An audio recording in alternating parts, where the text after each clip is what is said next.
It's official. President Trump thinks that Sir Keir Starmer is a weak man. When asked about Starmer's regime, a senior White House source said they are just weak. Apparently, President Trump is actually very angry with Sir Keir Starmer for not backing him more on Venezuela. Now, what's interesting is that today, this happened. The US seized, well, what was originally, I think, a Venezuelan oil tanker, but it was flying the Russian flag, wasn't it, in European waters, and they used military bases in Britain to do it. Yeah, that tanker was flying the Russian flag and was being escorted by the Russian Navy. So this is obviously a very serious issue. And then these headlines started emerging. British spy planes and vessels helped support the US in capturing that ship, which again is interesting, because today at Prime Minister's Questions, Sir Keir Starmer was asked directly about when he actually last spoke to President Trump. In relation to security guarantees and the American role and our dialogue with the Americans, I can assure the House I spoke to President Trump twice over the Christmas period in relation to this specific issue.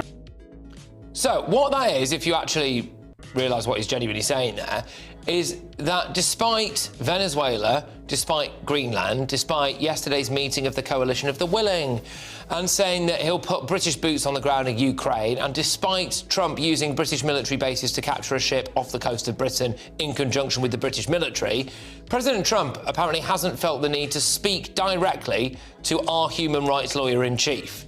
Now, I don't think Trump respects Starmer.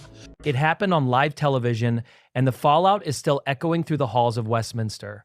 Patrick Christys, the broadcaster known for pulling absolutely no punches, has just delivered what might be the most devastating takedown of Keir Starmer's leadership we have seen to date. This was not your typical political commentary where someone yells for the sake of noise. Instead, Christys simply laid out the facts, connected the dots, and let the evidence speak for itself. The result? A portrait of a prime minister so indecisive, so desperate to please everyone, and so fundamentally out of his depth that he has ended up pleasing absolutely nobody. From Donald Trump's open disdain in the States to Europe's growing frustration across the channel, and from the controversial territorial giveaways of the Chagos Islands to the constant flip-flopping on major international issues, Christys painted a portrait of British leadership that is, in his own words, as firm as a jellyfish. And if you think that is harsh, wait until you hear the rest, because the truly uncomfortable truths were only just beginning to surface. Quick favor, if you are loving this, hit that subscribe button right now. Over 93% of our viewers watch our content without subscribing, and it costs absolutely nothing. It takes a second, and it means the world to us here at the British Report. Thanks if you did. Now, let us get back to the absolute carnage. Yesterday, Starmer and other European leaders warned Trump not to go after Greenland. President Trump immediately said, "I don't care, we want it, and we might use the military to get it." And then today, why is the administration not taking Denmark's offer to discuss the situation in Greenland? And I'll be meeting with them next week. But will you take military intervention off the table? I'm not here to talk about Denmark or military intervention. I'll be meeting with them next week. We'll have those conversations with them then. That's always been the president's intent from the very beginning. He said it very early on. I mean, this is not new. He talked about it in his first term, and he's not the first U.S. president that has examined or looked at how could we acquire Greenland. There's an interest there. But so I just reminded them of the fact that not only did Truman want to do it, but President Trump's been talking about this since his first term.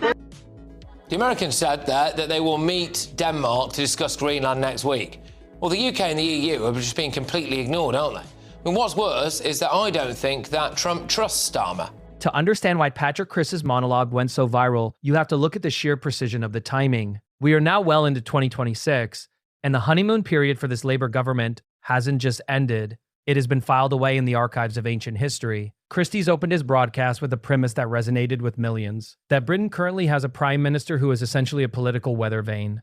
He highlighted that Sir Keir Starmer's greatest strength, his supposed professionalism, has become his greatest liability. In the high-stakes world of 2026 geopolitics, where you have a resurgent Donald Trump in the White House and a Europe teetering on the edge of economic stagnation, a wait-and-see approach doesn't look like caution. It looks like cowardice. Christys pointed out that Starmer has spent more time trying to manage the optics of his leadership than actually leading.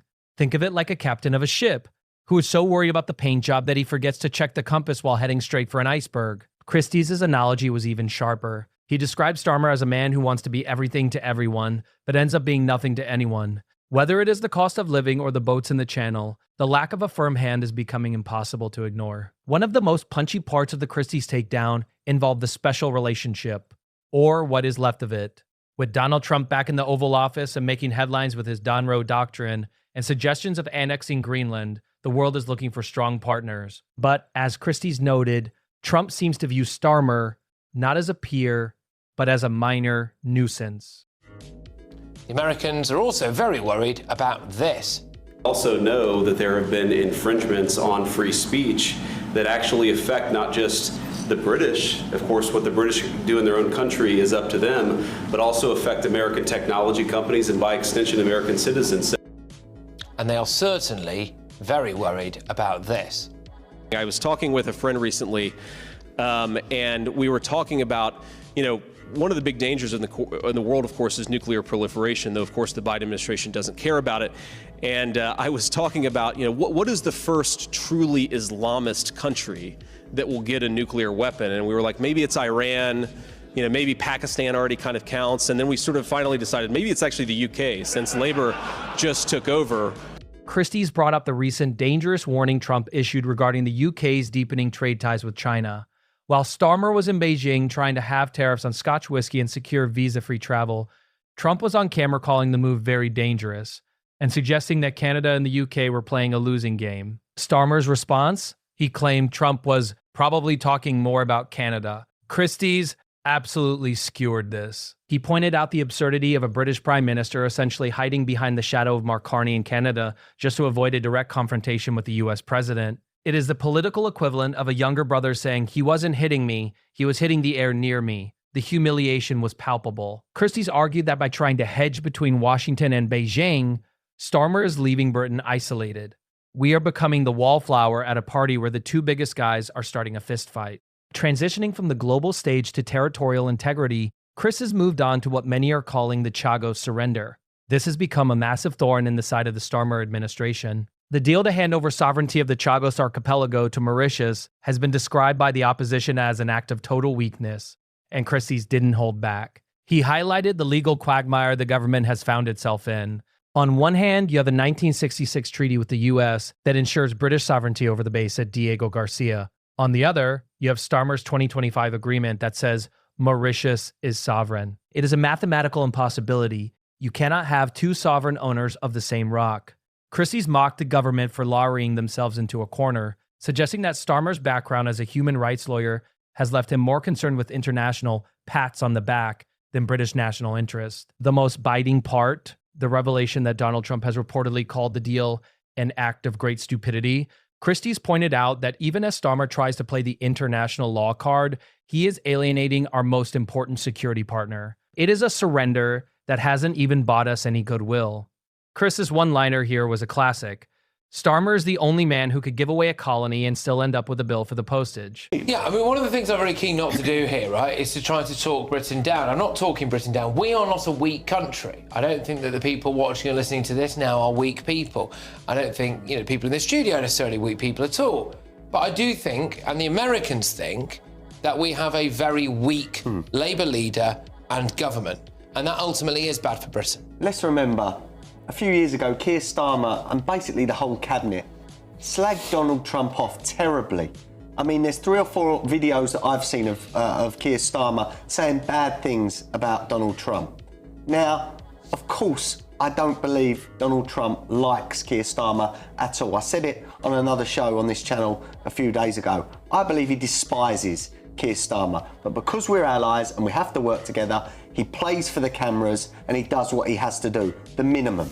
I believe he despises him. But look, I do not feel safe as a citizen of this country with Keir Starmer, little Macron and the coalition of the willing, to defend Europe and to defend us. I do feel more safer knowing that we are an ally of the most powerful man in the world. Keir Starmer and this Labour government can't even defend our own borders against third world chancers in dinghies. That says it all at the end of the day. I'm looking at Donald Trump in awe. They are gaining territory and controlling more territory, and we're giving away our territory and making us, the taxpayer, pay for it. What does that say? I'm sorry, but this is the worst government of my lifetime. Now, let us talk about the EU reset, or as Patrick Christys likes to call it, the Great British Begging Bowl. Starmer has spent a significant portion of early 2026 trying to reopen talks on a European defence pact and rejoin schemes like Erasmus+. Christys' analysis was simple. Starmer is a Europhile who is desperately trying to reverse Brexit through 1,000 tiny alignments. Christys pointed out the irony of Starmer's position.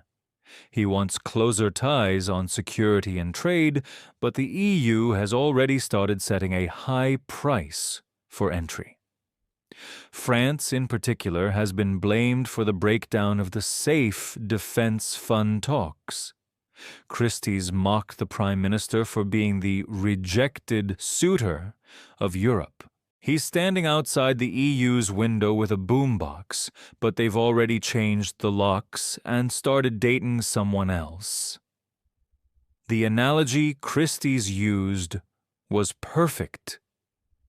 The EU reset is like trying to buy back your old car after you sold it, only to find the new owner has stripped the engine and wants twice what you paid for it. And yet, Starmer keeps writing the checks.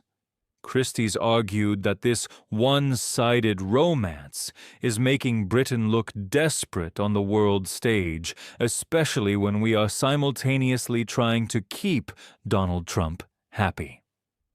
You can't be the EU's best friend and Trump's loyal lieutenant at the same time, not when they are both looking at you like you're the problem. In a final, blistering segment, Christys returned to the personality, or lack thereof, of Keir Starmer. He echoed the sentiments we have heard from others like Lee Anderson, describing the Prime Minister as a Dalek who lacks a soul. He brought up the point test, or the pint test. The idea that you wouldn't want to be stuck in a lift or a telephone box with the man. Christys argued that Starmer's monotone delivery and reliance on legalistic jargon make him feel alien to the average voter in the Red Wall. While Nigel Farage is out there having a pint and speaking the language of the pub, Starmer is in a TV studio, looking like he's trying to remember the password to his own personality. The humiliation on live TV wasn't just about the facts Christys presented. It was about the contrast in energy. Christys is fast, sharp, and unapologetic. Starmer is slow, cautious, and defensive. In the world of 2026 media, the fast and sharp always wins. Christys concluded that Starmer's lizard-like detachment isn't just a quirk, it is a fatal flaw. You cannot lead a country you don't seem to feel. You cannot inspire a people you don't seem to understand. The live takedown was more than just a viral moment. It was a post-mortem of a premiership that hasn't even finished yet. But wait, because the rabbit hole goes deeper. Patrick Christys didn't just stop at the broad strokes. He got into the nitty-gritty of the systemic failure that is currently plaguing Number 10. We have reached a point where people are actually losing count of the policy reversals. Christys referred to the 13th U-turn in just 18 months. A statistic so staggering, it almost feels like a comedy sketch. Imagine a world where your local GP changed your diagnosis every 10 minutes based on a Twitter poll. That is the level of stability we are seeing from Starmer's cabinet. Well, because of Trump. Because Trump is so... Trump and Putin. Exactly. You've got Putin and you've got Trump. And yeah, the problem... My point here, Nina, sorry, is that Britain appears to be being marginalised in this now. You've even got things like where Trump is using Britain's bases to go and capture a ship, which, by the way, I'm not particularly. I'm quite intrigued to find out what's on that ship. I think we all are. But to capture that ship and not bothering to call our Prime Minister about it. I mean, we're kind of being told how do you know? And I don't think that Trump has. I don't think Trump has. Contrary to what Adam says, I don't think Trump has any time for people that he really doesn't care for. And it's surprising and astonishing thing is that he does seem to like Keir Starmer. Keir Starmer has been dancing on the head of a pin, but trying to juggle between Europe and the US, and trying to and so far I think everybody has agreed, apart from probably Adam, is that he's done very well on the foreign stage. But the thing is, the latest casualty, the plan for compulsory digital IDs. Only months ago, this was touted as the modernization Britain needed to control its borders and streamline services. Then, as soon as the backlash hit from both the civil liberties groups and the Reform UK crowd, it was quietly put in the bin. Christys mocked this brilliantly, saying that Starmer's convictions are written in disappearing ink. He isn't leading. He's reacting to the last person who shouted at him on a talk radio show. This management by panic is exactly why the markets are looking at Britain with a raised eyebrow and a hand on their wallets. The analogy Christys used was that of a man trying to cross a minefield by waiting for someone else to step on a mine first. It's a strategy for survival, maybe, but it's certainly not a strategy for progress. Every time a major policy is announced, there is a collective breath-holding session across the country as we wait to see how long it takes for the clarification to arrive. Christys pointed out that this isn't just embarrassing, it's expensive. Policy reversals cost millions in wasted consultancy fees and civil service hours. While the average Brit is choosing between heating and eating, the government is playing eeny, meeny, miny, mo with the national budget. We cannot talk about Starmer's humiliation without talking about the woman standing and sometimes crying behind him. Rachel Reeves, the Chancellor who was supposed to bring stability to the Treasury, has become the co-pilot of this crashing plane. Christys' analysis of the latest budget was brutal. He accused the government of budget lies, pointing out that the tough choices they promised have turned out to be easy thefts from the pockets of the working class. Christys highlighted the heartbreaking footage of Reeves looking visibly distressed in Parliament as Starmer spoke. While some called it empathy, Christys called it a nervous breakdown. He argued that the Chancellor is broken because she knows the numbers don't add up. You cannot tax your way to growth while simultaneously scaring away every investor with a net worth higher than a Tesco meal deal. Christys' one-liner about the Treasury was particularly sharp.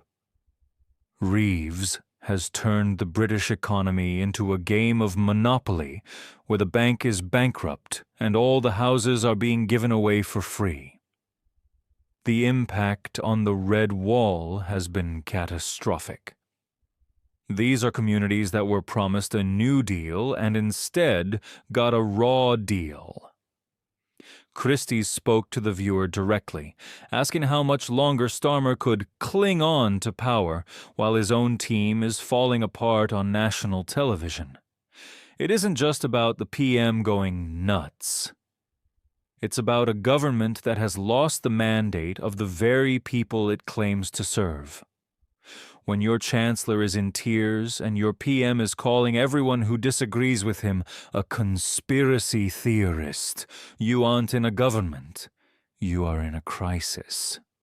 He is not ignoring him. I do not think he is ignoring him. When Trump invaded Venezuela to decapitate the government, as it were, That has nothing to do with the UK. Why should he ask Britain's permission or ask him for help? It's South America. It's not our part of the sphere. It is nothing. We are not that, as a nation, that important. What difference does Venezuela make to our country? Nothing. Well, how could we assist? I think we are important. See, I think that's where you're wrong. That's where you're wrong. I think we talk ourselves down. I think We're we not talk talking. ourselves I'm not we talk our history down. I know No. We talk our history down. We talk our capability down. We've hollowed out our armed Patrick, forces. We spent we are a load no of time caring longer about things that don't matter. One of the more chilling aspects of the Christys takedown was the discussion of Starmer's move towards increased surveillance. Christys branded Starmer authoritarian for his aggressive push for national facial recognition technology and his consistent habit of blaming every failure on the Tory legacy. It is a two-pronged strategy. Create fear, then offer a high-tech solution that just happens to track everyone's movements. Christys argued that Starmer is using the authoritarian leader playbook, claiming that things are so unbelievably bad that he is justified in taking extreme action. Whether it's the riots of late 2024 or the economic emergency of 2025, the solution is always more power for the state and less freedom for the individual. Christys's analogy was that of a landlord who lets the roof leak so he can justify knocking the whole house down and building a prison. This resonates deeply with a British public that is already skeptical of government overreach. Christys pointed out that Starmer's reliance on the Tory blame game is wearing thin.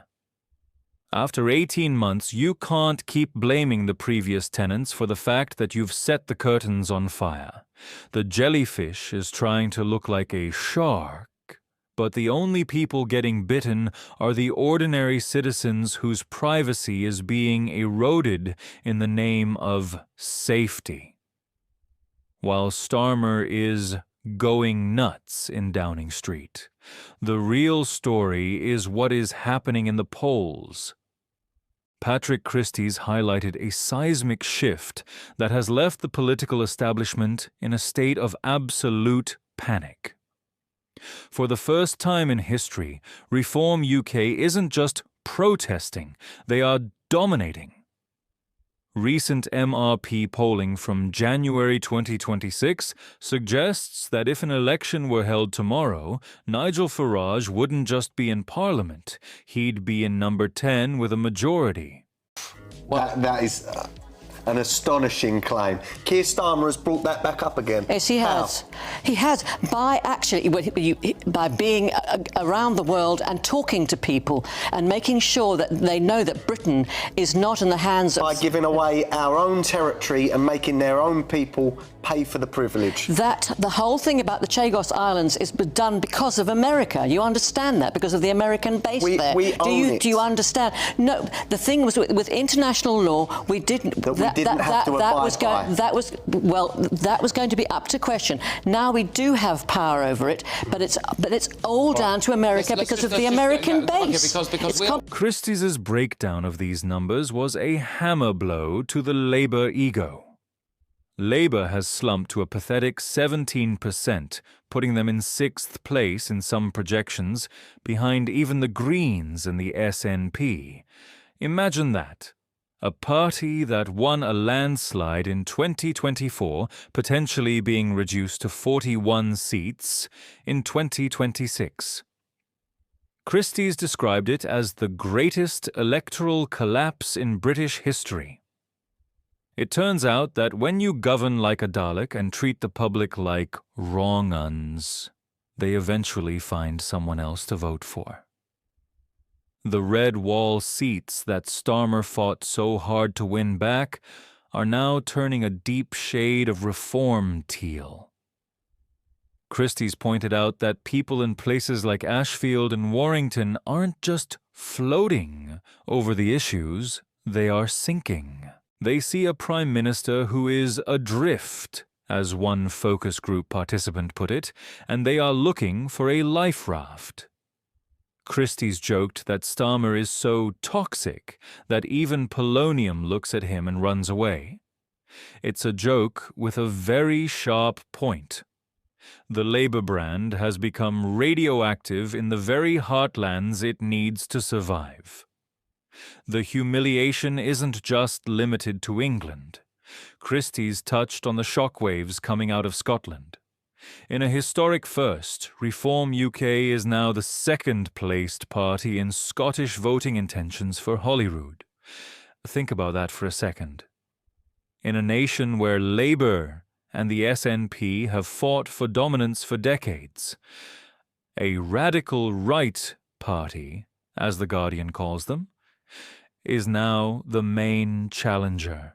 Christys mocked the idea that Scotland is a permanently progressive nation that would never embrace the Farage message. He argued that the Scottish people are just as tired of lizard politics as the English. They are tired of the SNP's obsession with independence and Labour's obsession with, well, whatever Starmer is obsessed with today. The fact that reform is on 20% in Scotland is a testament to the universal appeal of common sense over technocratic fluff. Right. Oh, so you wouldn't pick a side, basically? No, I would not pick a So side. you would annoy both sides. Brilliant. Absolutely fine. Brilliant. Absolutely fine. And it doesn't have to be annoy. That's just a personal jibe on your part. You tried. Starmer's response to this has been a series of appeals to patriotism that Christys described as cringeworthy. He brought up the Labour conference where members were issued with little Union Jacks to wave at appropriate moments. Christys' one-liner was lethal. Starmer thinks he can fix the country with a flag and a frown, but he's just a man playing dress-up in a nation that's seen through the costume. As the pressure mounts, Christys explored the one thing that might save Keir Starmer, the division on the right. While the combined right, Tories and Reform, are polling in the mid-40s, enough for a massive majority, they are currently at each other's throats. Christys' analysis of the Unite the Right debate was fascinating. He pointed out that while Kemi Badenoch is trying to hold the center, Nigel Farage is eating her lunch from the right. Christys suggested that Starmer is banking on this division to survive. He's like a man whose house is on fire, but is comforted by the fact that the firemen are arguing about which hose to use. But even this hope is fading. Christys noted that tactical voting is already starting to shift. A third of Labour voters in some areas are now saying they would vote Conservative just to keep reform out. When your own base is so terrified of the alternative that they'd rather vote for the enemy they know, you haven't just lost the plot, you've lost the audience. The Daily Expresso interview, where Christys first laid out this jellyfish theory, has become the blueprint for the opposition. They aren't attacking Starmer's policies anymore, they are attacking his character, or rather the lack of it. Christys concluded that the humiliation on live TV wasn't a one-off event. It was the start of a national intervention. Britain is telling Keir Starmer that he isn't the man for the job, and the more he goes nuts and tries to cling to power, the more he proves them right. As we look toward the local elections and the inevitable challenges of the 2026 summer, the question isn't whether Starmer is a good prime minister. Even his supporters are struggling with that one now. The question is whether he is survivable. Patrick Christys' devastating takedown has framed the debate in a way that is impossible to ignore. We have a Prime Minister who is being bullied by Trump, ignored by Europe, and despised by his own veterans. Christie's final blow was a call for Starmer to put himself out of his misery and us out of ours by resigning. It is a bold demand, but one that is being echoed in the comment sections and on the doorsteps of Britain. The year of delivery has delivered nothing but U-turns and lizard memes. The professionalism has delivered nothing but administrative chaos, and the hope has delivered nothing but a 17% polling rating. In the end, as Patrick Christys so eloquently put it, you cannot lead a country if you are a spineless jellyfish. You cannot steer a ship if you are afraid of the waves. And you certainly cannot win over the British people if they think you're a Dalek with a law degree. The humiliation of Keir Starmer on live TV wasn't just a win for Patrick Christys. It was a win for reality. And in 2026, reality is exactly what Britain is crying out for. Thank you for watching.